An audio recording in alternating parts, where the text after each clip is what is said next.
wabarakatuh. Wilujeng enjing kasadayana, puji sareng syukur urang panjatkeun ka Gusti Nu Maha Suci nyaeta Allah Subhanahu wa taala anu parantos masihan kasempatan pikeun kumpul dina ieu tempat kalayan kanyaan sehat walafiat. Dina kasempatan ieu abdi hoyong nyanggakeun miantara tentang kumasih pergaulan jeung tanggung jawab remaja. Anak-anakku sekalian, urang ayeuna teh asup kana mangsa remaja. Mangsa remaja teh mangsa emas nu pinuh ku kasempatan tapi oge loba godaan.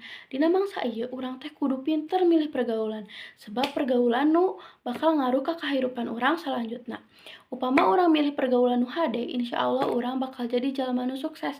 Tapi lamun urang salah milih pergaulan atau kabawa ku hal-hal negatif misalkan narkoba, tawuran, jeung hal-hal goreng sejenna, tangtungna bakal ngarugikeun diri urang sorangan jeung kaluarga.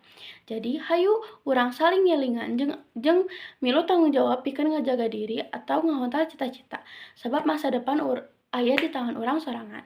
Wassalamualaikum warahmatullahi wabarakatuh.